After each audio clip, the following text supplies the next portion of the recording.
Hi, and welcome. You're listening to the X22 Report. My name is Dave, and this is episode 940A, and today's date is April 8th, 2016, and the title of the episode is, Sounds Like 2008, the Fed Sees No Imbalances in the Economy, Not Forecasting a Recession.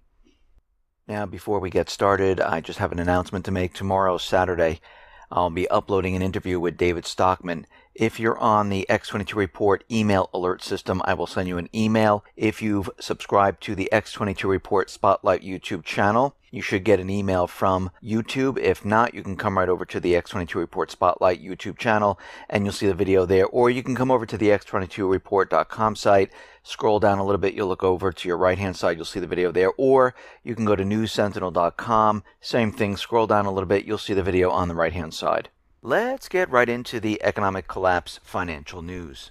Now, as we know, on Friday, normally the U.S. government central bankers, they love to push the market up as high as they possibly can. They're using the plunge protection team, the high-frequency traders, and they like people going into the weekend with a feel-good feeling that everything's okay. But today, it looks like the market really didn't reach where they wanted it to go. It's up a little bit. Gold is up a little bit. And from yesterday being down, really the market really has gone nowhere at this point. And we can see it's becoming more and more difficult to keep this market alive. It's fluctuating on top. We saw this back in 2008. We saw it back in 2001, 1929. And we're heading down that road right once again where the market and the entire economy is going to eventually just fall apart. People are going to notice. And we're starting to see that there are certain officials in cities where they're trying to hide the homeless people because they're passing crazy laws. And they're hoping that the homeless would leave the cities. Now, I know there's a lot of cleanup where cities are coming in, trying to push the homeless in all different areas. And remember, these are people that had jobs before. They lost their job. They've been trying to get a job. And what happens? They lose their homes. And there are others that, have other problems, mental, drugs, and things like that. But LA is passing this new law saying that the homeless person must fit everything into a trash can. It only can be a 60-gallon trash can, and the lid must close. Now, most of the time, homeless people don't have that much anyhow. But what they're trying to do, they're trying to force people out of the area. Now, there are other parts of this law where they're saying that they cannot have tents. And they want tents to be taken down. And they're saying that we can't have this in the city. Now, taking away people's belongings, taking away a tent or anything else that they put up to live in at this point is not going to help them. Because what we're seeing right now is that the homeless epidemic in LA, and it's not just LA, it's in New York, it's in Detroit, and many other cities. And what we're seeing right now out in LA, that there's been an increase of about 20% over the last 2 years of homeless people. And of course, as we can see, as the economy continually declines, as the economy gets worse, we're going to see more and more homeless people on the street. And they know this because they've been tracking it. They realize what's going on. And just like New York and Detroit and all these other places, they want to hide what's really going on. Nobody can see the bread lines. Nobody can see unemployment lines. Nobody can see anything. What? Homeless people? Nope, there's none over here. Now we're starting to see that consumer spending, that has fallen. And Bank of America has looked at credit and debit cards, and they looked at the spending data, and they reveal that spending is down once again 0.1% year on year. Now, they removed auto sales from this, and the spending is now declining. Now, what do the households spend on? Well, they found that the biggest expense is food and beverages, and that was the first item. The second item was health care. Health care, and I'm talking about Obamacare, was the second biggest category. Now, electronics, furniture, and all those things, well, that is the least of what people have spent on. So this shows you at this point that people are spending money on things that they need. They need food, they need something to drink, maybe clothing, and it's mandatory to have Obamacare. And those premiums continually rise.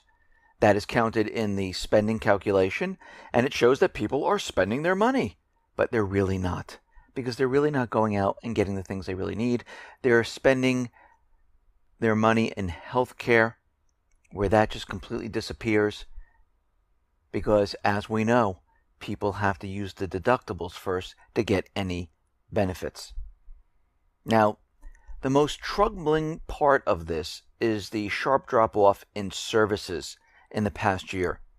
And we see that restaurants, hotels, airlines, the spending there has dropped off considerably.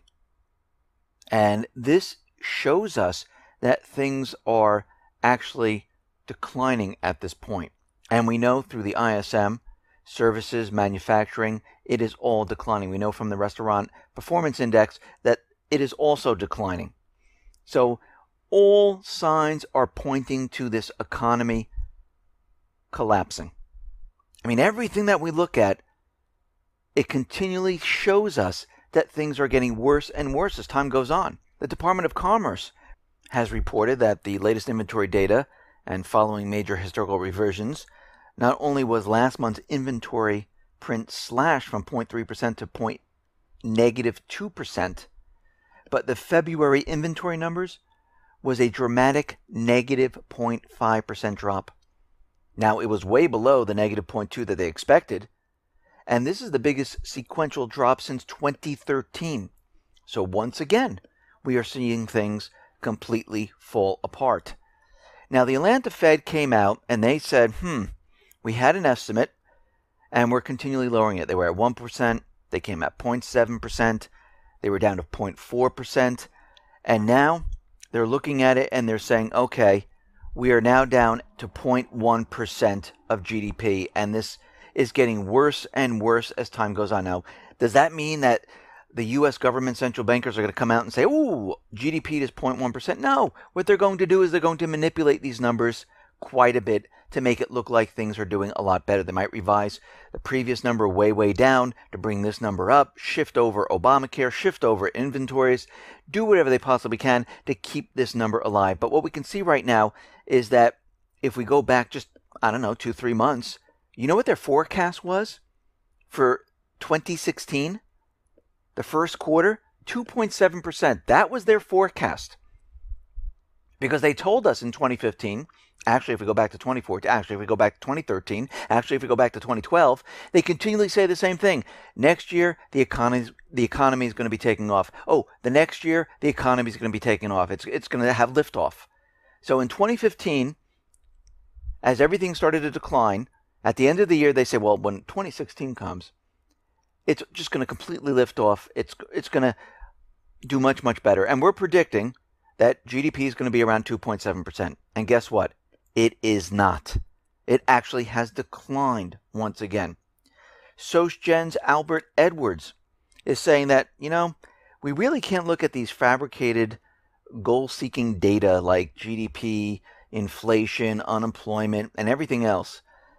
And he discovered precisely what he calls a fail-safe recession indicator.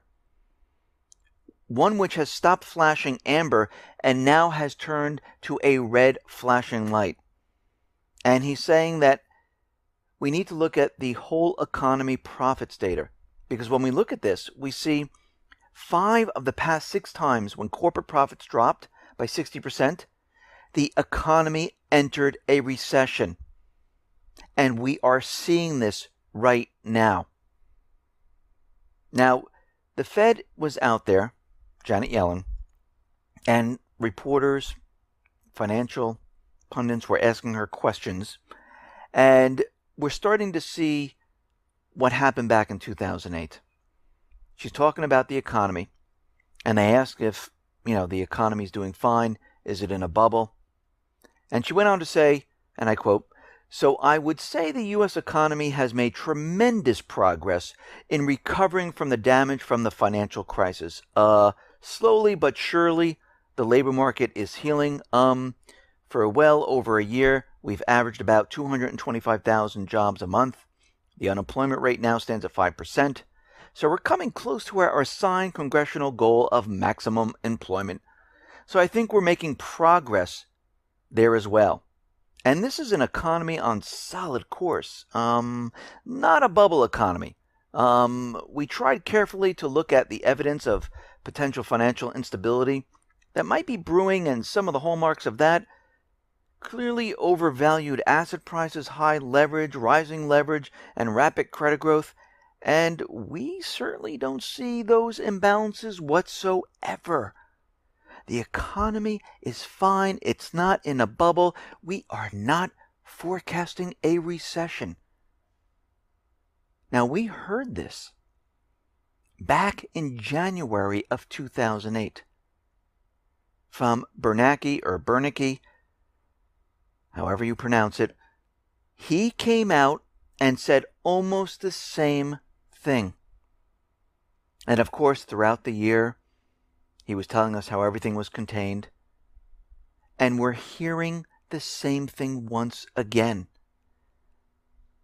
This is showing us that probably the latter part of this year, or maybe next year, this whole entire system will come crumbling down. And a lot of people are predicting this. So the Fed has announced that they're going to have this emergency meeting of expedited procedures on April 11th. It'll be a closed meeting, and they're going to be discussing rates and various other things.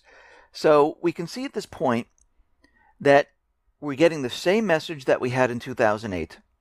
They're telling us the economy is absolutely fine. There's no bubbles. There's no imbalance. There's no recession. There's absolutely nothing. And they said all of this in the year of 2008, and the economy crashed in the year of 2008.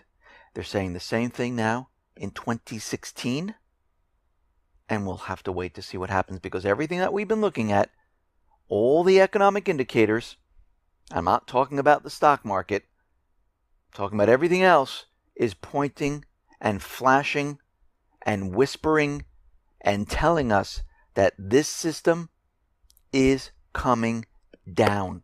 Listen, everyone, thanks a lot for listening. Be well, be safe, and especially be prepared. Thanks a lot.